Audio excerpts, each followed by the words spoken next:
नमस्कार दोस्तों, शिक्षक दिवस की आप सभी को हार्दिक शुभकामनाएं। सभी गुरुओं को नमस्कार, प्रणाम और सभी छात्रों को प्रेम अभिनंदन।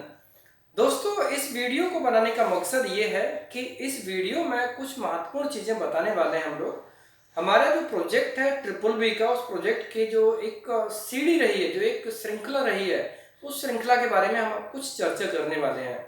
दोस्तों, ये वीडियो जॉब के बारे में नहीं है, लेकिन ये ट्रिपल बी के बारे में कि ट्रिपल बी एक्चुअली क्या है और ट्रिपल बी का जो एक लंबा सफर रहा वो कैसा सफर रहा। हो सकता है कि वीडियो बड़ा हो जाए, लेकिन ये काफी इंपॉर्टेंट है। आप सभी लोगों से निवेदन कि इस वीडियो को अंत तक जरूर देखें अगर वो ट्रिपल बी को सही मायने में समझना चाहते हैं, जानना चाहते हैं और उनकी प्रोसेस के बारे में समझना चाहते हैं। दोस्तों, ट्रिपल बी बेसिकली एक कंपनी तो है ही, साथ साथ में एक एनजीओ भी है। एनजीओ जिसमें शिक्षा के ऊपर काम करना होता है। और एक बहुत अच्छी बात है इसमें, actually it is not planning, ये प्लानिंग नहीं था लेकिन सहयोग की बात है कि कल शिक्षक दिवस था और कल के ही दिन हमारी शिक्षा नगरी का रजिस्ट्रेशन हुआ। दोस्तों, ये काफ़ी खुशी की बात है हमारे लिए, क्योंकि जिस प्रोजेक्ट के लिए हमने 18 साल का इंतजार किया, 18 ईयर हो चुके हैं इस टॉपिक को लेते हुए, इस प्रोजेक्ट को प्लान करते करते। अब मैं चाहूँगा कि इस वीडियो में शिक्षा नगरी के शुरुआती कॉन्सेप्ट से लेकर अभी तक की पूरी स्टोरी मैं आप लोगों के सामने रखूँ। एक पूरे जो एक स्टेप बाय स्टेप जो कहानी है, स्टेप बाय स्टेप जो भी घटनाएं घटित हुई हैं, वो घटनाएं मैं आप लोगों के सामने रखना चाहता हूँ। दोस्तों, इसकी शुरुआत क्या हुई वो उसके लिए मैं आपको अलग से एक वीडियो बनाऊंगा, लेकिन ट्रिपल वी वर्ड कहाँ से बना, ट्रिपल वी वर्ड कहाँ से बना, वो चीज़ मैं आपको यहाँ से बताता हूँ और आज तक का सफ़र कैसा रहा और आने वाले टाइम की हमारी क्या प्लानिंग है। दोस्तों, जैसा कि हमने बहुत पहले प्लान किया था, मीन्स 98 में इंस्पायर हो गए थे कि हम एक स्कूल ओपन करेंगे। हमारे जो टीचर, हमारे शिक्षक महोदय शर्मा जी, उनके जो सपोर्ट सहयोग की वजह से आज मैंने जो कुछ भी अचीव किया उनके सहयोग की वजह से हुआ। हमारे जो मास्टर आदरणीय सम्माननीय शर्मा जी, उनके लाइक पद चिन्हों पर चलने के लिए हमने इस मिशन को तैयार किया। दोस्तों, यहाँ पर एक महत्वपूर्ण चीज़ ये है कि जो सपना हमारे मास्टर जी, गुरु जी देखते थे, जो उनका एक सपना है कि सब लोग पढ़े लिखे हों, सपोर्ट करने के रूप में एक दूसरे को सपोर्ट करें, गरीब बच्चे पढ़ सकें, उस सपने को साकार करने के लिए ही ट्रिपल बी का उदय हुआ। अब उसकी जो पूरी स्टोरी, शुरू की स्टोरी है, वो हम इस वीडियो में कवर नहीं करेंगे। हम इस वीडियो में कवर करेंगे ट्रिपल बी वर्ड से लेकर आज दिन तक का सफर कैसा रहा। गुरुजी से इंस्पायर होकर जब हमने कॉन्सेप्ट बनाया कि हम स्कूल ओपन करेंगे, फिर 2002 में ट्रिपल बी का नाम दिया BBB मिशन।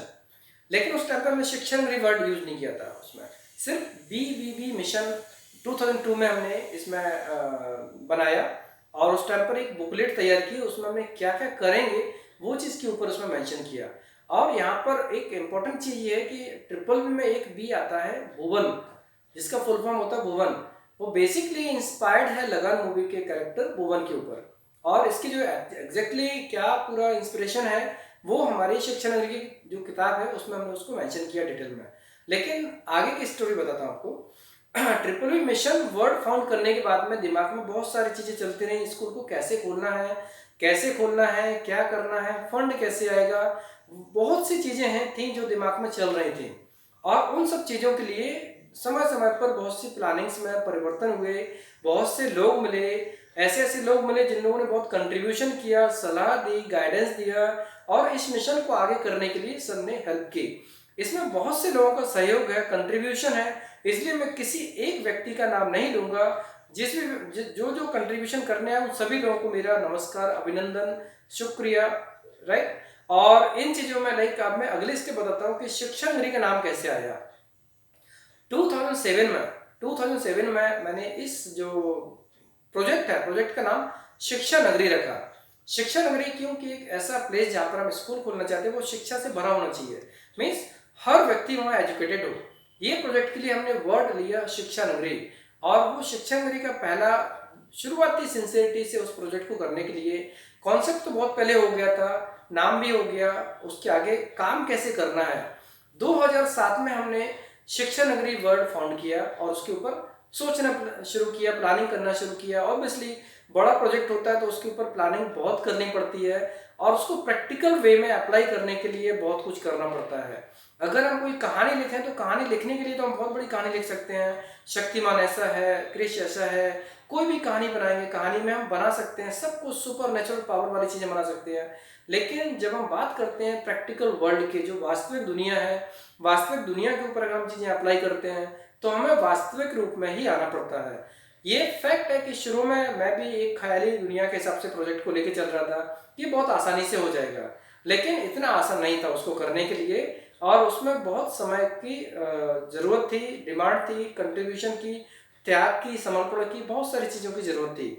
दोस्तों 2007 में शिक्षा नगरी वर्ल्ड बनाने के बाद हम इस पर थोड़ा सिंसियर हुए, गंभीर हुए कि अब शुरू कैसे करें। उसके बाद मैं दिल्ली में जॉब करता था। दिल्ली में जॉब करने के टाइम पर मैंने छुट्टी ली, एक लगभग 15 डेज की जैसी छुट्टी ली 2008 में। अगस्त एंड में मैंने छुट्टी ली और उसके बाद मैंने एक प्लानिंग किया, सर्वे किया, चेक किया कि इस स्कूल को कहाँ खोला जाए। राइट, इस स्कूल के बारे में मैंने बहुत पहले एक वीडियो डाला था, उसके बारे में आप डिटेल में चेक कर सकते हैं। ट्रिपल वी मिशन, शिक्षा नगरी, Bharat miss, modern India, Gurukul, Bharat, विश्व गुरु भारत, ऐसे करके आपको मिल जाएगा। बहुत पहले वीडियो डाला था, 2-3 वीडियो, उसमें मैंने ट्रिपल वी में करने के वाले शिक्षा नगरी में पूरा उसके बारे में मैंने डिटेल में बताया था। लेकिन अब इसमें इसके स्टेप्स कैसे हुए वो बता रहा हूँ मैं। राइट, तो 2008 में जगह फाइंड कर रहे थे कि ये ऐसा स्कूल जहाँ जिसके लिए हम एक प्रॉपर प्लेस हो जहाँ पर हम काम करें तो उसका रिजल्ट आए, देखे रिजल्ट, उससे कि लोग इंस्पायर्ड हों। राइट, इस चीज़ के लिए हमने सर्वे किया। सर्वे करने पर पता चला कि इंडिया में मुझे जो लगा कि वो 3 जगह हम इसको ओपन कर सकते हैं। पहला प्लेस सबसे पहले आया उड़ीसा में कालाहांडी का, लेकिन वहाँ पे शुरू करने के लिए लैंग्वेज बहुत बड़ा बैरियर था, बाधा थी। उस प्रोजेक्ट को वहाँ करने के लिए मतलब हमें बहुत कुछ परिवर्तन करना पड़ता और वहाँ पर सोर्स ऑफ इनकम नहीं था या कम था, उसमें डिफिकल्टी काफ़ी होती। इसके लिए फिर दूसरा प्लान हमने किया कि गुजरात में भुज और कच्छ एरिया भी काफ़ी कुछ पिछड़ा है, वहाँ पे हम प्लान कर सकते हैं। साउथ इंडिया के बारे में हमने नहीं सोचा, हमने फिलहाल इन एरियाज के बारे में सोचा, तो वहाँ पे भी काफ़ी पिछड़ापन है, वहाँ पे इस काम को कर सकते हैं। लेकिन उस टाइम पर हमें इस चीज़ के लिए लैंग्वेज का बैरियर भी लगा कि वहाँ पर वो लोग प्रॉपर हिंदी नहीं समझते हैं।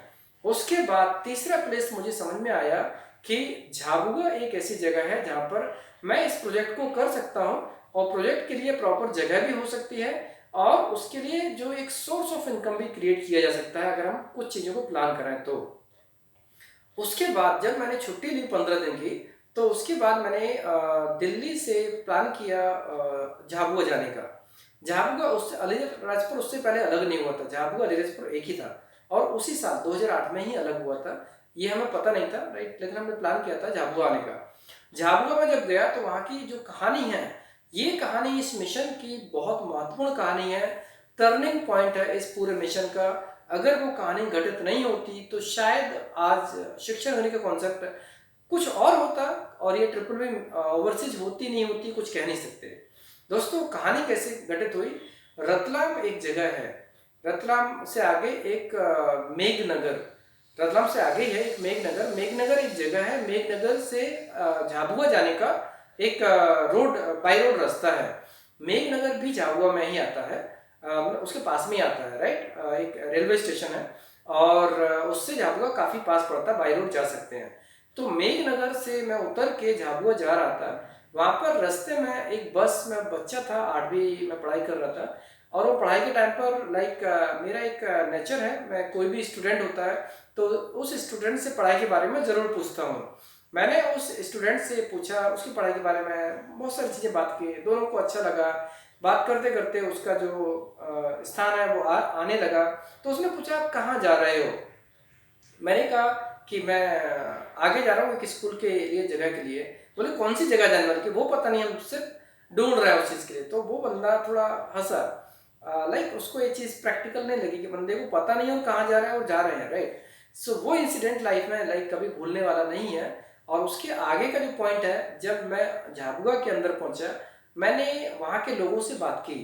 अब यहाँ पर समझने वाली बात है कि जो लोग खुद शिक्षित नहीं है वो लोग शिक्षा की वैल्यू कितनी समझेंगे। अगर शिक्षा की वैल्यू सच में समझते तो गवर्नमेंट कितनी प्लान, कितनी योजनाएं, स्कीम्स, चाहे वो छात्रवृत्ति हो, पुस्तक फ्री वितरण हो, फ्री में जो किताबें देना, गवर्नमेंट स्कूल्स में फीस नहीं लगना, स्कॉलरशिप मिलना, बहुत सारी सुविधाएं देना, फिर भी लोग नहीं पढ़ाई करते हैं क्योंकि उनको शिक्षा का महत्व नहीं है। और महत्व क्यों नहीं है? कि उनको जानकारी नहीं है कि शिक्षा से क्या हो सकता है, क्या नहीं हो सकता। तो मैं ऐसे कई लोगों से मिला जिनसे मुझे ऐसा लगा कि भाई इनसे बात करेंगे तो स्कूल के बारे में कुछ काम होगा। मेरा कॉन्सेप्ट सिर्फ ये था कि मैं उन लोगों को बताने वाला था कि स्कूल खोलना है, लेकिन वो लोग मजाक में ले रहे थे कि बंदा दिल्ली में जॉब कर रहा है, वो यहाँ पर स्कूल क्यों खोलना चाहता है, उसके पीछे उसका क्या मकसद, बहुत सारी चीज़ें हैं। तो उनके क्वेरीज को मैं सॉल्व कर रहा था, लेकिन सॉल्व नहीं हो रही थी, वो प्रैक्टिकल वे नहीं बन पा रहा था। और वहीं पर झाबुआ से 5 किलोमीटर दूर एक गाँव था। उस गाँव के सरपंच, जहाँ पर मैं रुका था जिस लॉज में, उस लॉज के पास में आया था। मैंने उनसे बात करने का, एक काम करो मेरे गाँव में खोल दो और मेरे गाँव में हो। जब मैं उनके गाँव गया तो वहाँ पर लोगों से मिला, लेकिन मुझे संतुष्टि नहीं मिली और ना ही मुझे ऐसा लगा कि उन लोगों ने ज़्यादा गहरी रुचि दिखाई हो। उन्होंने मुझे इनवाइट किया, नो डाउट, उन्होंने प्रोजेक्ट को सुना, समझा नहीं, सुना। सुनने के बाद में उन्होंने कहा ठीक है हम शुरू करते हैं, ऐसा सभा में बात हो जाएगी, सिंपल, जाने की बात को। लेकिन वो इम्पोर्टेंट था कि जब मैं उनसे सबसे बात कर रहा था तो उनकी साइकोलॉजी समझ में आ रही थी कि भाई उन लोगों को अवेयरनेस नहीं है शिक्षा के बारे में। अब जब इन चीज़ों से इतना प्रयास किया, 14 दिन की छुट्टी लेके आया, 4-5 दिन निकल गए ऐसे निकल, और मैं कलेक्टर के ऑफिस भी गया, वहाँ से भी पता चला कि उन्होंने भी रिस्पॉन्स नहीं दिया। तो इसके बाद जब नाइट का टाइम था, नाइट के टाइम मैं खाना खा रहा था और मैंने प्लान कर लिया था कि मैं दूसरे दिन ही वापस दिल्ली आ जाऊँगा, मिशन को छोड़ दूंगा। अब ज़रूरत नहीं इस मिशन को करने की, क्योंकि लोगों को ज़रूरत नहीं है तो हमें क्या है। जो सिटी के बच्चे हैं वो लोग तो ऑलरेडी उनके पास सोर्सेस हैं, साधन है, वो लोग पढ़ सकते हैं। लेकिन जो लोग गांव के हैं वो पढ़ना नहीं चाहते, तो मैं क्या करूँगा। ये मेरे दिमाग में थोड़ा नेगेटिव ख्याल आने लगा था कि यार मुझे स्कूल के बारे में कुछ नहीं करना है, मुझे सिंपल है अपना जॉब करना है, जॉब करके आगे बढ़ेंगे और ये स्कूल का कॉन्सेप्ट छोड़ देंगे। लेकिन रात में जो घटना घटित हुई उस चीज़ ने पूरी प्लानिंग के ऊपर सब कुछ चेंज कर दिया। घटना क्या थी, मैं खाना खा रहा था, पेपर के ऊपर, लॉज में था, लॉज ज़्यादा हाई फाई तो होता नहीं है, नीचे पेपर रखा था, ऊपर थाली रखी थी, खाना खा रहा था, तो उसमें एक कहानी पढ़ी और वो कहानी पढ़ के ही मुझे बहुत कुछ चीज़ें सोचने को मजबूर हुआ मैं। कहानी ये थी कि एक अंधा भिखारी था और वो कहानी काफ़ी फेमस है, बहुत से लोग मोटिवेशन के लिए उसको बताते भी हैं। ये कहानी उस पेपर में लिखी थी, उस न्यूज़पेपर में उस कहानी का छोटा सा टुकड़ा, उस एक अंश था, उस अंश से मुझे काफ़ी प्रेरणा मिली। कहानी ये थी कि एक अंधा भिखारी था और वो भीख मांगता था। जहाँ पे भीख मांगता था उसके पास में एक उसने तख्ती लगा के रखी थी जिसपे लिखा था कि मैं अंधा हूँ, कृपया मेरी मदद करो। लोग उसको डेली 200-250 रुपये मिल जाते थे उसको काम करते करते और उसका गुजारा हो जाता था। एक दिन क्या हुआ, एक सज्जन पुरुष वहाँ से निकले, उन्होंने देखा कि भिखारी भीख मांग रहा और धूप में बैठा रहता है, 200-250 रुपये डेली ले जाता है। तो उसने एक काम किया कि तख्ती को पलट के कुछ और लिख दिया और उसके बाद देखा दोपहर में बंदा आया था, दोपहर में उसने तख्ती चेंज की, शाम तक उस बंदे को 300 रुपये से ज़्यादा मिल गया। मीन्स ये मान लीजिए कि जो उसको दिन भर में कमाना होता था उसका उससे ज़्यादा ही उसको 4-5 घंटे के अंदर मिल गया। और शाम को वो जो सज्जन जेंटलमैन जिन्होंने तख्ती बदली थी वो लोग वहाँ से गुजर रहे थे वहाँ पे, तो उस भिखारी ने उनको पहचान लिया। अच्छा क्या होता है, जो जिनकी एक इंद्रिय काम करना बंद कर देती है उनकी एक अगली इंद्रिय सिक्स्थ सेंस काम करने लगता है। उन्होंने चलने की आवाज़ से पहचान लिया कि ये सज्जन वही हैं जो सुबह आए, दोपहर में आए थे। तो उन्होंने पूछा सर आपने ऐसा क्या लिखा, श्रीमान जी आपने ऐसा क्या लिखा कि इसके बाद तो मेरे पास लोग पैसा डालना चालू करने लगे और मेरी इनकम जो डेली में दिन भर में होती थी वो मुझे 4 घंटे में हो गई है। तो उन सज्जन ने जो रिप्लाई किया वो रिप्लाई बहुत महत्वपूर्ण है। उन्होंने कहा मैंने ऐसा इसमें कुछ भी नहीं लिखा, सिर्फ जो है वो सच्चाई लिखी है, लेकिन उसको कहने का तरीका बदल दिया। बस वही चीज़ थी, मैंने सिर्फ ये लिखा कि आज का दिन कितना सुहावना है, आप लोग कितने भाग्यशाली हो जो उसको देख सकते हो, किंतु मैं नहीं। इस चीज़ में लोगों को अच्छा लगा, लोगों ने सोचा कि भिखारी हम लोगों के बारे में सोचता है। आपने जो सेंटेंस लिखा था कि मैं अंधा हूँ कृपया मेरी मदद करो, इसमें आप सिर्फ मदद मांग रहे हो, दूसरे के बारे में आपने कुछ नहीं सोचा। लेकिन दूसरा सेंटेंस कि आज का दिन कितना सुहावना है, आप लोग कितने भाग्यशाली हो जो उसको देख सकते हो किंतु मैं नहीं। इस सेंटेंस को पढ़ के बहुत से लोग सिर्फ सेंटेंस को पढ़ के आपको पैसा देते हैं। इसमें ऐसा रिफ्लेक्ट होता है, ऐसा प्रतीत होता है कि आप उन लोगों के लिए भी चिंतित हो। तो ये घटना सुनने के बाद, कहानी पढ़ने के बाद रात भर मैं सोया नहीं, मैंने पूरा दिमाग चलता रहा क्या करना चाहिए क्या करना चाहिए। फिर मैंने रिवर्स किया, मैंने इन 5 दिन में क्या किया, पूरी कहानी A to Z एक करके दिमाग से निकलती गई। जैसे मूवी में फ्लैशबैक चलता है ना, वैसे पूरे दिमाग में सारी स्टोरी 5 दिन की निकल गई कि अरे हमने ये किया। उसमें रियलाइज हुआ कि जिन लोगों को एजुकेशन का महत्व नहीं है, शिक्षा का महत्व नहीं है, वो लोग कैसे समझेंगे। इस चीज़ को प्रैक्टिकली करने के लिए मुझे एजुकेटेड लोगों के पास जाना होगा, इस प्रोजेक्ट को उनके पास रखना होगा, तब जाके ये काम हो पाएगा। और संयोग से उसी लॉज में एक मेरे प्रिय मित्र जो उस दिन से मेरे मित्र बने थे, वो रुके थे और उन्होंने मुझे बोला कि एक काम करो, अगर आपका ऐसा प्रोजेक्ट है तो आप अलीराजपुर में जाओ, वहाँ पर एक मास्टर जी हैं, उनसे मिल लीजिए। राइट, आप अलीराजपुर में जाइए, वहाँ पर एक मास्टर जी, उनसे मिलोगे, वो आपकी जरूर मदद करेंगे। वो पूरे एजुकेशन फील्ड में जुड़े हैं और इस प्रोजेक्ट को काफ़ी अच्छे से समझेंगे। जब मैं उनसे मिलने के बाद अच्छा लगा, दोस्ती हो गई, अभी भी कनेक्शन में है, हम लोग बात करते रहते हैं। राइट, तो जब मैंने बात की और नंबर लिया, उसके बाद हम अलीराजपुर गए। अलीराजपुर में मैं एक लॉज में रुका, वहाँ पर मैंने एक स्ट्रैटेजी तैयार की कि मुझे अब कैसे प्रोजेक्ट करना है।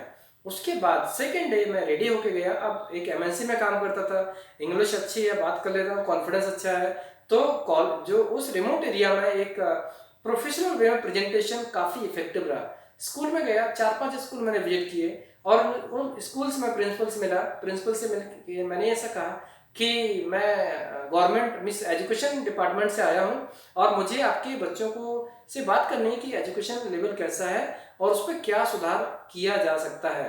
ऐसा सुन के लगभग 3 स्कूल्स वालों ने तो मना कर दिया था कि सर अभी छुट्टी है, आप मंडे को आइए, ये आइए वो आइए। मतलब एक्चुअली शायद पता नहीं, मुझे रियलिटी पता नहीं, लेकिन उन्होंने मना कर दिया था।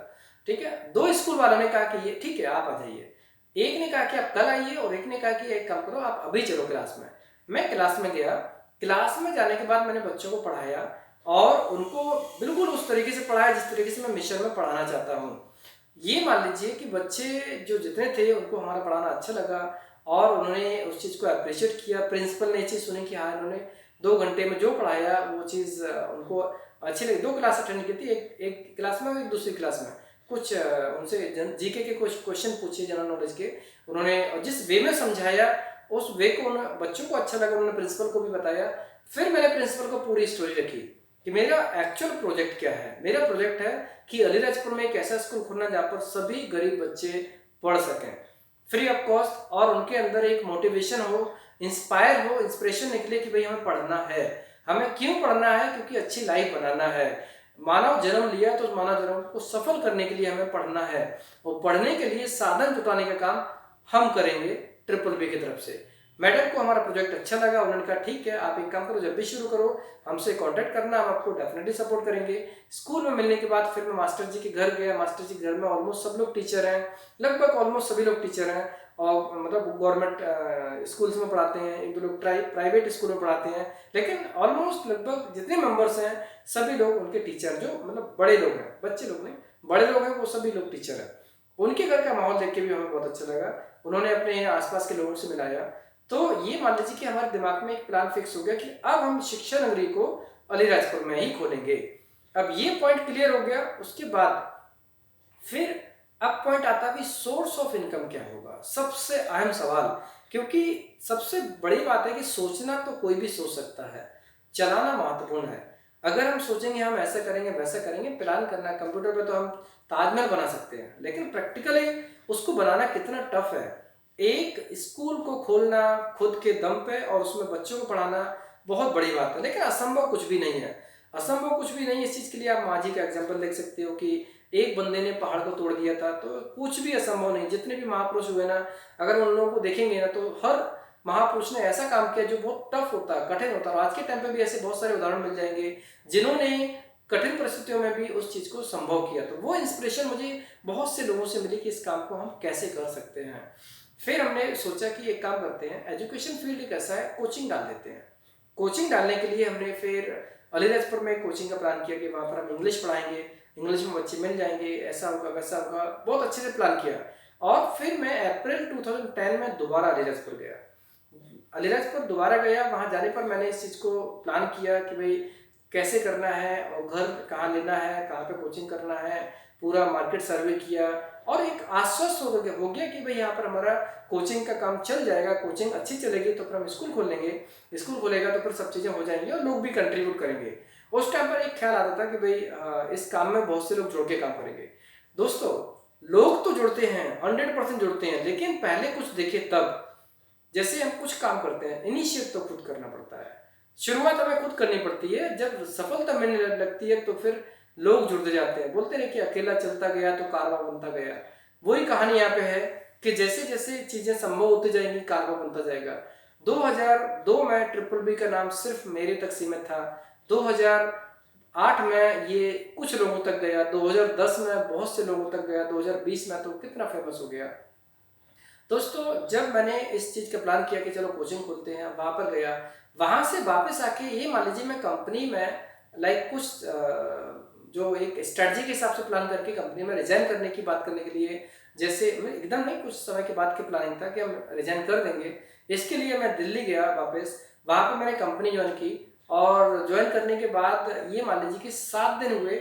लेकिन क्या होता, कुछ दिमाग में कुछ आइडिया होता है, वो आइडिया चलता रहता, जुनून, जिस चीज़ का जुनून होता है ना वो हमेशा सोते जागते चलता रहता। तो ये हमारी कहानी सबको पता थी कि मैं एक स्कूल की बात करता हूँ, स्कूल खोलना है। ये मतलब उस कंपनी में मिस हर एक स्टाफ मेंबर को पता थी। वहाँ पर एक रिसेप्शन पर एक सिक्योरिटी गार्ड बैठते थे, उन्होंने मुझे आइडिया दिया कि आप एक काम करो कि आप स्कूल में कोचिंग खोलने से बेटर है आप मैन पावर की कंपनी खोलो, आप सिक्योरिटी गार्ड सप्लाई करो, सिक्योरिटी गार्ड सप्लाई करोगे तो आपको कुछ पैसा मिल जाएगा। एक बहुत अच्छा आइडिया दिया उन्होंने। वो आइडिया देख के मतलब मुझे बिल्कुल एक बहुत बड़ा कॉन्फिडेंस आ गया, आई कैन डू इट। बस फिर मैंने प्लान किया। 7 तारीख को उन्होंने मुझे आइडिया दिया, मैंने 2 या 3 उसके ऊपर विचार किया। 14 मई को, 7 मई को आइडिया दिया, 14 मई को मैं फ्लाइट से बड़ौदा आ गया और 2 दिन के अंदर मैंने घर फाइंड कर लिया। उसके बाद फिर मैंने उसके ऊपर प्लान करना चालू किया। 23 जून को, 1 जून को मैं यहाँ पर प्रॉपर रहने के लिए लाइक आ गया कि भाई इसमें कोऑर्डिनेट कर देंगे अप डाउन के थ्रू, कुछ दिन दिल्ली में, कुछ दिन बड़ौदा में, ऐसे करके। और 23 जून को हमारी कंपनी रजिस्टर्ड हो गई। उस टाइम पर जो कंपनी रजिस्टर्ड हुई थी वो triple B man power and security service के नाम से हुई। BBB man power and security service के नाम से हमने रजिस्टर किया। उसके बाद कुछ ही समय बाद हमने उसको triple B man power solution के नाम से कन्वर्ट कर दिया और कन्वर्ट नहीं, उसको पैरेलली चलाया। और फिर चलता गया समय, 2011 में एक अचीवमेंट मिली, बड़ी अचीवमेंट मिली। और उसके बाद फिर आगे चलता गया, सफलता मिलती गई, आगे बढ़ते गए। लेकिन कुछ उतार चढ़ाव की वजह से हम उस परिस्थिति में नहीं आ पाए कि हम स्कूल को खोल सकें। बट स्कूल खोलने का कॉन्सेप्ट हमेशा दिल में रहा, वो अग्नि प्रज्वलित रही कि हमें स्कूल खोलना है, खोलना है, खोलना है। इसी वजह से दिन रात में मेहनत करता रहा। हमारी टीम बनती गई, एक बहुत बड़ी टीम साइज होती गई, जुड़ते गए लोग, नेटवर्क में जुड़ते गए। और इतना हुआ कि मतलब आज के टाइम पर ट्रिपल बी पूरे इंडिया में हर जगह पर रिक्रूटमेंट का काम करती है, राइट। हमारे पास जो कस्टमर्स आते हैं, कैंडिडेट्स आते हैं, वो पूरे इंडिया से आते हैं, चाहे वो राजस्थान हो, पंजाब हो, हरियाणा हो, हिमाचल प्रदेश हो, जम्मू कश्मीर हो, दिल्ली हो, उत्तर प्रदेश, मीन्स ऐसा कोई भी स्टेट नहीं है जहाँ से हमारे पास कैंडिडेट जॉब के लिए ना आते हों। आज के टाइम पर पूरे पैन इंडिया में ट्रिपल बी के कस्टमर्स हैं जहाँ पर हम लोग काम करते हैं। और ये ट्रिपल बी लाइक जो वर्ड है ना, ट्रिपल बी कस्टमर को लगता है वो एक कंपनी का वर्ड है, अल्टीमेटली एक NGO का वर्ड है, उस स्कूल का वर्ड है जिसको हम खोलना चाहते हैं। अब यहाँ पर जब मैंने ये मतलब ये शुरू किया, अभी लाइक जैसे जैसे समय निकलता गया, 2018 में थोड़ा हम चिंतित हुए, कुछ बीच में कुछ प्लस माइनस हुआ था, और 19 भी थोड़ा सुस हो गया। अभी जब ये दिमाग में आया कि ये प्रोजेक्ट ऐसे तो पड़ा रहेगा तो हो नहीं पाएगा, फिर हमने इस पर सोचना चालू किया। लॉकडाउन ने इसमें हमें बहुत हेल्प किया। लॉकडाउन बहुत बुरा था सब लोगों के लिए, लेकिन समय का उपयोग करने के ऊपर है। जैसे हम बोलते हैं, हमें अपने आप को मॉडिफाई करते रहना चाहिए, तराशते रहना चाहिए, अपने स्किल्स को शार्प करते रहना चाहिए। अपने स्किल्स को तेज करते रहेंगे तो हम आगे हर परिस्थिति से लड़ सकते हैं, जीत सकते हैं। जिसने भी अपने को अपग्रेड किया, उसने जो परिस्थितियां उनसे मुकाबला किया और जीता भी। इसलिए हमने इस जो ऐसे पीरियड को जिसमें सब लोग त्रस्त थे, परेशान थे, घर पे ही थे, समय था, समय का सदुपयोग किया प्रॉपरली। हम सभी लोगों ने मेडिटेशन किया। मेडिटेशन के बाद जो एक शांत दिमाग से, एक शांत चित्त से हमने प्लानिंग किया कि स्कूल को कैसे करना है।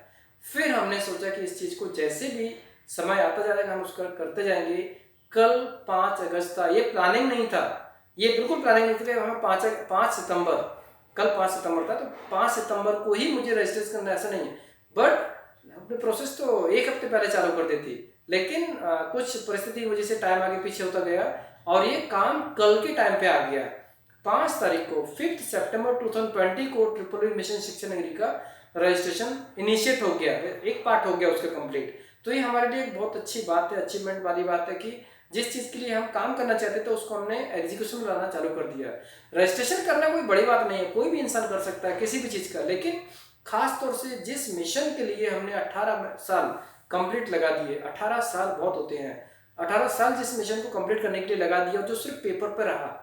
अलीराजपुर में शिक्षा नगरी का कॉन्सेप्ट है, लाइक हम उसको खोलने वाले हैं, लेकिन उसको एक्चुअल बिल्डिंग नहीं बनी अभी, अभी बच्चे नहीं है, टीचर कौन से होंगे ये सब अभी पता नहीं है, क्योंकि प्लान एक जो एक योजना है, योजना किताब में है अभी। और हाँ, ग्राउंड पता कि हमें कहाँ पे स्कूल खोलना है, राइट। एक मील का पत्थर मान लीजिए कि हमने एक पत्थर गाड़ा अभी, लेकिन एक्चुअली उसको बनाया नहीं। बट अभी हमने इस चीज़ का एक इनिशिएटिव ले लिया कि भैया फिर हमारा टारगेट ये भी है कि स्कूल को जल्द से जल्द खोलना है, क्योंकि समय जितना निकलता जाएगा उतना ही हमारे लिए नुकसानदायक होगा। और जो एनर्जी, जो ऊर्जा हम एक स्कूल खोलने में लगाने वाले हैं वो अभी लगाएंगे तो जल्दी हो जाएगा। जल्दी, इसमें जल्दबाजी नहीं है, बट रिजल्ट बराबर आना चाहिए। जो टैलेंट है वो टैलेंट बाहर आना चाहिए। दोस्तों, जैसा कि आपको पता है कि हमारे देश में सबसे ज़्यादा प्रॉब्लम किस चीज़ की है, वो अशिक्षा की है। लोग बेरोजगार हैं बिकॉज कि वो एजुकेटेड नहीं है। अशिक्षा लेवल इतना ज़्यादा है कि मतलब एम्प्लॉयमेंट लोग फाइंड नहीं कर पाते, और एक मीन्स कुछ सोच होती है, उस सोच के दायरे में सब लोग काम करते हैं। एक कन्फाइंड माइंड से, एक लाइक उससे ऊपर सोचने का होता ही नहीं है, क्योंकि वो पढ़े लिखे नहीं है। इसलिए हमारा जो कॉन्सेप्ट है कि हम पूरे देश का तो नहीं बोल सकते हैं कि पूरे देश में हम स्कूल खोल पाएंगे, खोलेंगे तो बहुत अच्छी बात है, भगवान की कृपा होगी, सभी लोगों का आशीर्वाद होगा, शुभकामनाएं होंगी, तो हम काफ़ी जगह खोलने के लिए कोशिश करेंगे, वर्क करेंगे। लेकिन अगर हम बात करते हैं कि एक सिटी की, तो हमारी लाइफ का जो टारगेट है, इस मिशन का टारगेट है, शिक्षा नगरी का टारगेट है कि अलीराजपुर को हमें एजुकेशन में इतना परफेक्ट करना है कि दुनिया में कोई भी इंसान अगर बात करे शिक्षा नगरी का नाम आते ही उसको अलीराजपुर याद आए। मतलब कि इंडिया में अगर शिक्षा नगरी ढूंढ है तो अलीराजपुर शिक्षा नगरी के नाम से जाना चाहिए। और वो जाना कब जाएगा, जब वहाँ के लोग एजुकेटेड होंगे और एक रिकॉर्ड तोड़ सक्सेस प्राप्त करेंगे तभी। अभी रेशियो बहुत कम है, बहुत कम है, काफ़ी लोग अभी अशिक्षित हैं, शिक्षा का महत्व नहीं समझते हैं, उनकी लाइफ स्टाइल इतने अच्छे नहीं है, राइट, क्योंकि वो पढ़े लिखे कम है और लाभ हानि प्रॉपर समझ नहीं पाते हैं, मानव जीवन क्यों मिला वो भी नहीं समझ पाते हैं। तो वो सब के लिए शिक्षा नगरी का होना बहुत ज़रूरी है। और उसका पहला पत्थर मीन्स अलीराजपुर वाला पत्थर तो हो गया था, लेकिन अभी लंबे समय के बाद एक ऐसा स्टेप जिसके लिए हम बहुत टाइम से प्लान कर रहे थे वो हो गया। कल के दिन शिक्षा नगरी मीन्स BBB मिशन शिक्षा नगरी का जो फाउंडेशन हो गया, मीन्स रजिस्ट्रेशन हो गया। और इट विल टेक टाइम, थोड़ा और लगेगा समय, लेकिन शुरुआत हो गया, एक पार्ट कंप्लीट हो गया। इसलिए हमारे लिए खुशी की बात क्यों होती है, क्योंकि जिस एक होता किसी का प्लान होता है, किसी के अंदर जुनून होता है और बड़ा प्रोजेक्ट होता है, तो एक वो चीज़ चलती रहती है कि यस ये सक्सेस वो सक्सेस। ये फीलिंग मेरे अंदर है, वो शायद आप लोग समझ नहीं पाएंगे कि मुझे कितनी खुशी हुई है कल के दिन। दोस्तों, इसमें शॉर्ट में और बताऊंगा, क्योंकि पुराना वीडियो किसी ने देखा कि नहीं देखा। शिक्षा नगरी में हम लोग करना क्या चाहते हैं, शिक्षा नगरी में हम लोग जो बच्चों को पढ़ाना चाहते हैं, शॉर्ट में रहेगा कि बच्चे जो गरीब बच्चे होंगे, अब वो अनाथ हो सकते हैं या नहीं हो सकते हैं, वो डिपेंड करता है, कुछ किसी भी परिस्थिति का बच्चा हो जिसके पेरेंट्स हो या ना हो, बट गरीब होगा तो हम उन बच्चों को वहाँ पर फ्री ऑफ कॉस्ट एजुकेशन देंगे विद रेसिडेंस, मीन्स रहना खाना पीना पढ़ाई सबका पूरा खर्चा हमारी कंपनी बेयर करेगी। हमारी कंपनी 60% प्रॉफिट उस स्कूल में कंट्रीब्यूट करेगी ट्रिपल मिशन शिक्षा नगरी में, राइट। और ये ऐसा नहीं कि अलीराजपुर में, और भी कहीं पे हो सकता है। इसके 3 सेगमेंट में बताने वाला हूँ इस वीडियो में। पहला सेगमेंट है कि स्कूल के लिए जो एक तो उसका इंफ्रास्ट्रक्चर तैयार करते करते जो एक्सपेंस होगा एक पार्ट वो रहेगा। दूसरा पार्ट रहेगा कि हम एक अनाथ आश्रम भी ओपन करने वाले हैं। उस अनाथ आश्रम में जो लोग भी अनाथ बच्चे होंगे उनको हम एक प्लेस पे लाके उनको एक माहौल देंगे जिससे कि वो लोग भी एजुकेटेड होंगे। और एक वृद्धाश्रम भी ओपन करने वाले हैं जहाँ पर जो बुजुर्ग लोग हैं, रिटायर्ड हैं और अपनी फैमिली से संतुष्ट नहीं है, उन लोगों के लिए भी एक वृद्धाश्रम ओपन करने का प्लानिंग है। शिक्षा नगरी के अंदर, ट्रिपल मिशन शिक्षा नगरी के अंदर ये तीनों प्रोजेक्ट हैं और ये अनाथ आश्रम, वृद्धाश्रम ऑलमोस्ट आसपास में होंगे, सो दैट बच्चों को गार्जियन को बच्चे मिल जाएंगे। और आने वाले टाइम पर जो हमारे स्कूल में टीचर्स होंगे वो आर्मी रिटायर्ड ऑफिसर्स होंगे, आर्मी रिटायर्ड ऑफिसर, क्योंकि वो लोग डिसिप्लिन और टाइम की वैल्यू समझते हैं और उनके जो लाइफ का पूरा बहुमूल्य एक्सपीरियंस है, अनुभव है, वो बच्चों को सिखाएंगे और बच्चे भी उतना स्ट्रांग बनेंगे। इसमें 3 टाइप की ट्रेनिंग होगी, फिजिकल ट्रेनिंग, मेंटल ट्रेनिंग और स्पिरिचुअल ट्रेनिंग। दोस्तों ये प्रोजेक्ट काफ़ी बड़ा है, अगर मैं बोलता रहूँगा तो इसमें घंटे निकल जाएंगे, क्योंकि इसमें जब बोलते हैं तो एक अलग टाइप की स्पिरिट आती है, अलग टाइप की भावना आती है, अलग टाइप का फ्लो आता है बोलने में। इसलिए इसमें ज़्यादा नहीं बोलूँगा। आप सभी लोगों को शिक्षक दिवस की शुभकामनाएं, सभी बच्चों को प्रेम अभिनंदन और सभी गुरुओं को नमस्कार, सादर प्रणाम। और आप लोगों को अगर हमारा वीडियो पसंद आया तो लाइक कीजिए, कमेंट कीजिए, शेयर कीजिए। हमारे वीडियोस को लगातार देखने के लिए चैनल को सब्सक्राइब कीजिए, घंटी वाला ऑप्शन जरूर दबाएं जिससे कि आपको आने वाले सारे वीडियोस के नोटिफिकेशन सबसे पहले मिलेंगे। धन्यवाद।